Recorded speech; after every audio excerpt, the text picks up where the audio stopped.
Hello students. तो आज के वीडियो में हम डिस्कस करेंगे how to find the equation of tangent and normal for the parabola x square equals to 4by। In general क्या होता है ना, हम जो भी डिस्कशन करते हैं वो अपन क्या होता है राइट हैंडेड पैराबोला के लिए डिस्कस करते हैं, है ना। जो भी स्टैंडर्ड रिजल्ट्स होते हैं, है ना। खैर प्रॉपर्टीज़ तो अगर आप कोई प्रॉपर्टी आप एक स्टैंडर्ड पैराबोला के लिए निकालते हो वो वैलिड तो शिफ्टेड और बाकी सब पैराबोला के लिए भी होगी, लेकिन जो स्पेसिफिक इक्वेशंस हैं हम मैक्सिमम चीज़ें Y square equals to 4ax के लिए ही निकालते हैं। तो आज के वीडियो में अपन डिस्कस करेंगे कि अगर अपने पास X square equal to 4by इस टाइप का पैराबोला आ जाए, है ना, अगर हमारे सामने ऐसे टाइप का कोई पैराबोला आ जाए, ये वाली कैटेगरी आ जाए, तो हम टेंजेंट और नॉर्मल को कैसे डील करेंगे। ठीक है, तो इसको बहुत ही बेसिक से हम समझने वाले हैं, तो वीडियो को आप एंड तक देखना, आपको बहुत ज़्यादा क्लैरिटी मिलेगी और ये बहुत इंपॉर्टेंट कॉन्सेप्ट है समझने के लिए। तो सबसे पहले तो मुझे ये पता है कि x square equals to 4by को प्लॉट करूँगा तो वो कुछ ऐसा दिखेगा। ठीक है, फिलहाल मैं बी को पॉजिटिव मान लेता हूँ, मैं फ़िलहाल बी को पॉजिटिव मानूंगा। तो ये parabola x square equals to 4by। अगर इस पैराबोला में मैं कोई पैरामेट्रिक कोऑर्डिनेट लिखूँ, है ना, सपोज़ ये पॉइंट पी है। ठीक है, अगर पी ये कोई पॉइंट है x1 y1, ठीक है, तो यहाँ पर जो पैरामेट्रिक कोऑर्डिनेट्स आते हैं, आपको याद होगा Y square equals to 4ax में क्या आता था, 80 स्क्वायर कॉमा 280। सही है ना। तो इसके जो पैरामेट्रिक कोऑर्डिनेट्स आएंगे, है ना, इसके जो पैरामेट्रिक कोऑर्डिनेट्स आएंगे वो आप याद कर सकते हो, है ना। एक्चुअली क्या है, स्विच हो जाता है यहाँ पे सिर्फ, तो ये आ जाता है 2bt कॉमा bt स्क्वायर। ठीक है, इस केस में जो पैरामेट्रिक कोऑर्डिनेट्स आते हैं वो होता है बी, मतलब जो 80 स्क्वायर कॉमा 280 थी ना उसमें स्विच हो जाता है ना। 80 स्क्वायर कॉमा 280 होता है, तो आप x और y को इंटरचेंज मार दो तो ये हो जाएगा 2bt कॉमा bt स्क्वायर, है ना। क्या करना है आपको, बेसिकली x और y को इंटरचेंज मार देना है।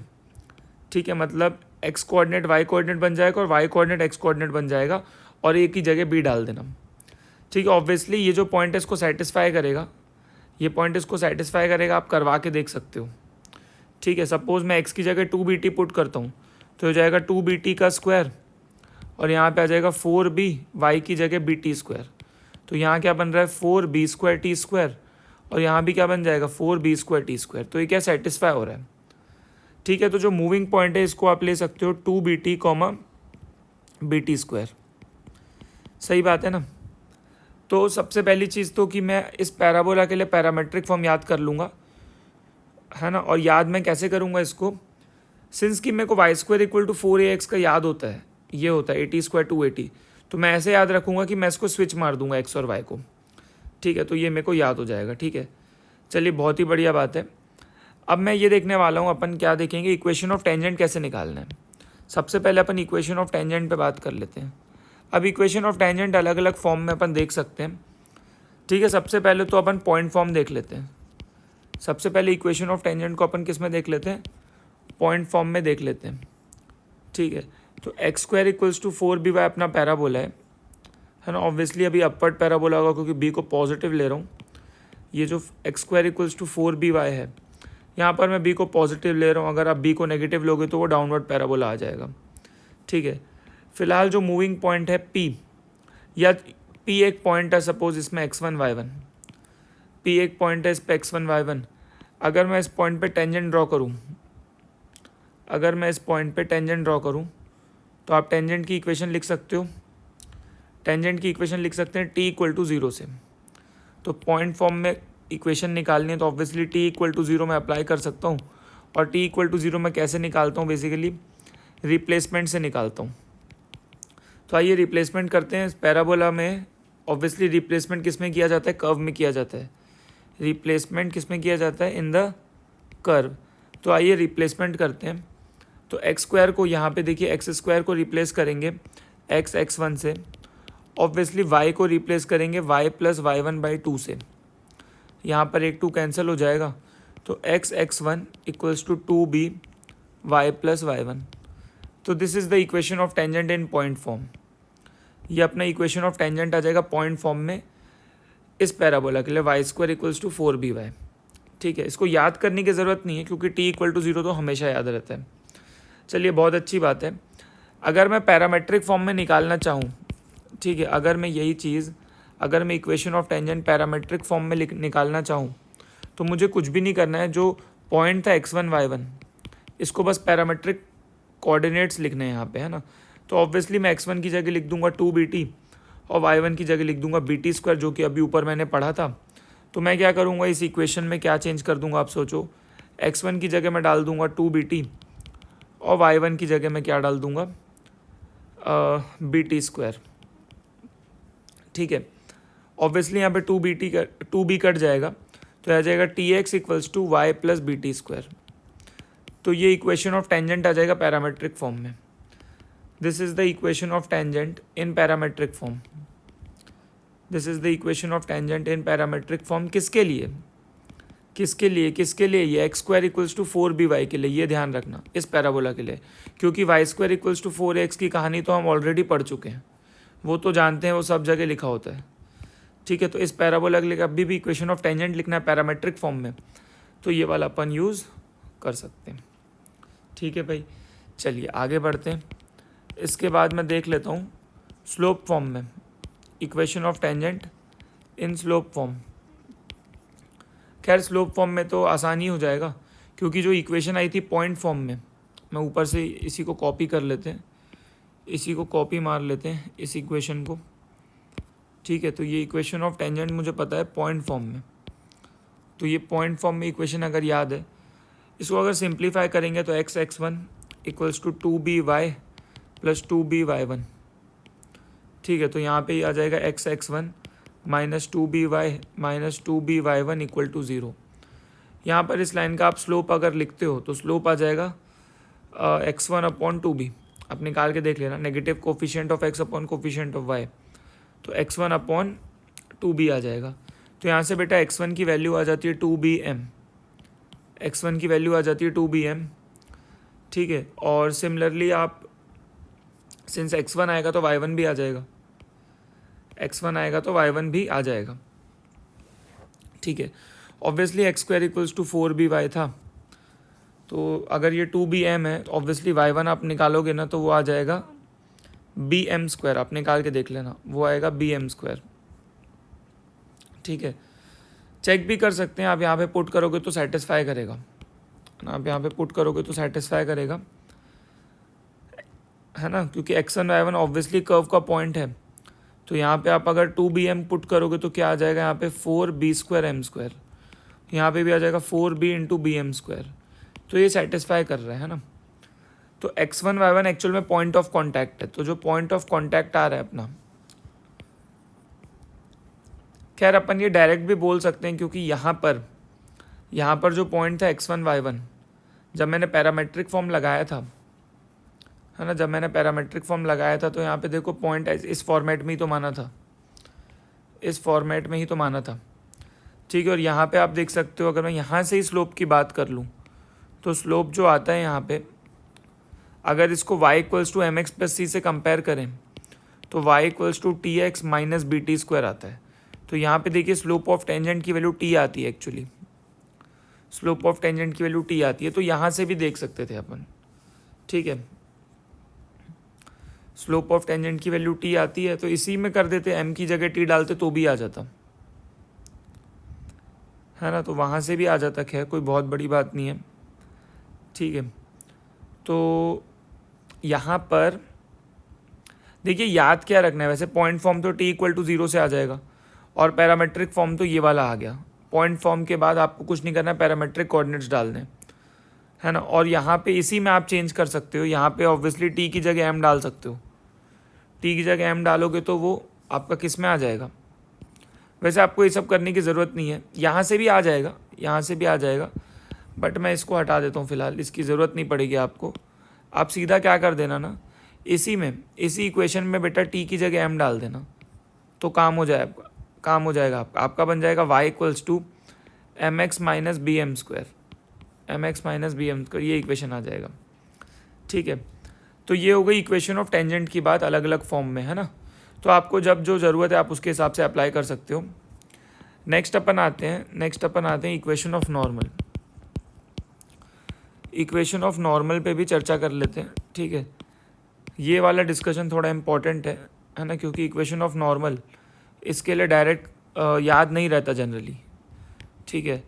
तो ऐसा सोचो कि सपोज़ ये पैराबोला है आपका x² इक्वल्स टू 4by, और सपोज आपको ये कोई पॉइंट दे रखा है ना, सपोज आपको ये पॉइंट दे रखा है और इस पॉइंट पे नॉर्मल की इक्वेशन पूछ ले। देखो मैं स्लोप फॉर्म में निकालना चाह रहा हूँ फ़िलहाल, है ना, स्लोप फॉर्म में निकालना चाह रहा हूँ, ठीक है। एक तो ऑब्वियसली जो नॉर्मल है टेंजेंट के परपेंडिकुलर होगा, ऑब्वियसली जो नॉर्मल है टेंजेंट के क्या होगा, परपेंडिकुलर होगा, राइट। पैरामेट्रिक कोऑर्डिनेट्स लिख सकते हो यहाँ पे 2bt, bt², सही है। तो कुछ नहीं करना है, अपने को देखिए इक्वेशन लिखना है। तो स्लोप पॉइंट फॉर्म लगा लेता हूँ सबसे पहले तो, ठीक है। अभी अपन ने ऊपर निकाला था स्लोप ऑफ टेंजेंट कितना आता है, t आता है।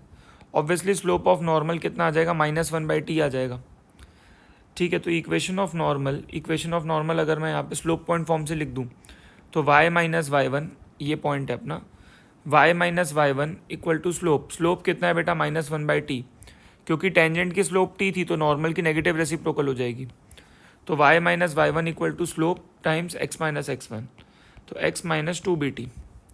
इसी को सॉल्व कर लेते हैं तो ये आ जाएगा, अगर क्रॉस मल्टीप्लाई करोगे आप तो y इंटू टी की वैल्यू आती है यहाँ पे y into t minus bt³ equal to -x plus 2bt। तो यहाँ से सॉल्व करोगे तो yt plus x equals to 2bt plus bt³, ये आ जाएगा आपका, ठीक है। तो this is the equation of normal in parametric form, this is the equation of normal in parametric form, ठीक है। कौन से पैराबोला के लिए, ये बहुत इंपॉर्टेंट है, x² इक्वल टू 4by के लिए। तो ये जो parabola x² equals to 4by, इसके लिए जो नॉर्मल का इक्वेशन है वो ये ऐसा आ जाएगा, ठीक है। यहाँ पे आप इसको स्लोप फॉर्म में भी कन्वर्ट कर सकते हो, है ना, लेकिन मेरे हिसाब से ज़रूरत नहीं है, आप यहीं से मैनेज कर लो, क्योंकि पैरामेट्रिक कोऑर्डिनेट्स आपने लिख लिए हैं, ठीक है। स्लोप फॉर्म में लाने की ज़रूरत नहीं, आप इसी में मैनेज कर लेना, क्योंकि ऑब्वियसली यहाँ से आप स्लोप निकाल सकते हो इसका। देखिए कोई बड़ी बात नहीं है, अगर स्लोप ऑफ नॉर्मल को m बोल दूंगा तो m की वैल्यू -1/t आएगा, तो t को -1/m से रिप्लेस करना पड़ेगा। तो इस इक्वेशन में अगर मैं t को रिप्लेस कर दूँ -1/m से, तो जो आंसर आएगा वो स्लोप फॉर्म में आएगा। अगर आप निकालना चाहो तो क्या आ जाएगा, y के साथ क्या आ जाएगा, देखिए -1/m plus m x is equals to 2b -1/m plus b times -1/m का क्यूब। इसको सॉल्व करेंगे, -1/m plus x is equal to -2b/m minus m b/m³, ठीक है। इसको फर्दर अगर सॉल्व करेंगे तो -y plus mx upon m equals to, LCM लोगे यहाँ पे तो -2bm² minus b upon m³। तो एक m कटेगा, m² आ जाएगा, उधर चले जाएगा, तो ये बन जाएगा कुल मिला के m³ x minus m² y equals to -b minus 2bm², ठीक है क्या। तो इसको और अगर अपन अच्छे से लिखें तो अल्टीमेटली ये जो बन रहा है m² y is equals to m³ x plus 2bm³ plus b, तो ऐसा कुछ आ रहा है ना, ऐसा कुछ आ रहा है। देखिए याद करने मैं तो नहीं बोलूँगा वैसे आपको, ठीक है, क्योंकि ये याद रखना ऑब्वियसली मुश्किल है, ठीक है। y² इक्वल टू 4ax का नो डाउट मुझे याद रहता है ना, क्योंकि वो होता है y equals to mx minus 2am minus am³। देखिए मैं तो अभी भी आपको यही बोलूँगा, आप ना क्या करो, ज़्यादा से ज़्यादा, मतलब याद नहीं करोगे यार तो भी कोई दिक्कत नहीं है मेरे हिसाब से, बस डिस्कशन याद रखो कि भाई पैरामेट्रिक कोऑर्डिनेट्स होते हैं 2bt, bt², slope of tangent निकाल लूँगा, ठीक है। t इक्वल टू 0 से स्लोप ऑफ टेंजेंट निकाल लूँगा, x1 y1 की जगह पैरामेट्रिक कोऑर्डिनेट्स डाल दूंगा, तो वहाँ से इक्वेशन ऑफ टेंजेंट आ जाएगी, है ना, और वहाँ से टेंजेंट की स्लोप निकाल लूँगा। वैसे याद कर लेना, इसमें स्लोप ऑफ टेंजेंट t आता है, तो नॉर्मल का स्लोप -1/t है। तो कुछ नहीं करना है आपको, स्लोप पॉइंट फॉर्म में इक्वेशन लिखना है, यहाँ से आपका पैरामेट्रिक फॉर्म में तो आ ही जाएगा भाई। अगर स्लोप फॉर्म में ज़रूरत पड़ी तो t को -1/m से रिप्लेस कर देना। अब मैं ये बोल रहा हूँ, ये सब कैलकुलेशन करने के बाद ये फाइनल रिजल्ट याद करने को याद कर सकते हैं, कोई बड़ी बात नहीं है, लेकिन बर्डन मत लेना, क्योंकि ये वाला पैराबोला पूछ लेगा ना यार तो अपन डिराइव कर देंगे, ज़्यादा बढ़िया है, रैदर देन उसको याद करेंगे, ठीक है। तो डिस्कशन याद कर लेना, ज़्यादा बढ़िया है ना। पैरामेट्रिक कोऑर्डिनेट्स याद कर लो, मैं आपको बोल रहा हूँ। उसमें होता था 80² 280 अपने y² = 4ax में। तो इसमें क्या होता है, मैंने बताया था कि x और y इंटरचेंज हो जाता है ना। तो 2bt, bt² हो जाता है, ये याद कर लो। और स्लोप ऑफ नॉर्मल याद कर लो -1/t। बस आप ये लगा देना, आपका सीधा सीधा आ जाएगा। ठीक है, तो डिस्कशन इज़ इम्पॉर्टेंट है ना। प्रोसेस जानते हो, फाइनल रिजल्ट याद नहीं, कोई दिक्कत नहीं है, क्योंकि y² = 4x पे ही ज़्यादा क्वेश्चन आते हैं। अगर इसमें आ भी जाएगा तो देखिए प्रोसेस लगा के निकाल देंगे, कोई बड़ी बात नहीं है। ठीक है, तो जो भी डिस्कशन हुआ आप उसके नोट्स बना लीजिए अच्छे से, है ना। एक बार लिख के कर लें बहुत अच्छे से, ठीक है, ताकि आपको क्लैरिटी मिल जाए कि कैसे अप्रोच करना है इस चीज़ को, है ना। तो x² = 4by से रिलेटेड अगर क्वेश्चन आ जाए, अगर इस अपवर्ड पैराबोला या डाउनवर्ड पैराबोला से रिलेटेड क्वेश्चन आ जाए, ठीक है, तो आप मैनेज कर लोगे, है ना। अगर इक्वेशन ऑफ टेंजेंट या इक्वेशन ऑफ नॉर्मल पे सवाल आ जाए, ठीक है, तो इस पे क्वेश्चन ज़रूर प्रैक्टिस करें थोड़े, है ना, ताकि आपको क्लैरिटी मिल जाए कि इस टाइप के पैराबोला में अपन चीज़ों को कैसे अप्रोच करते हैं। ठीक है, ऑल द बेस्ट।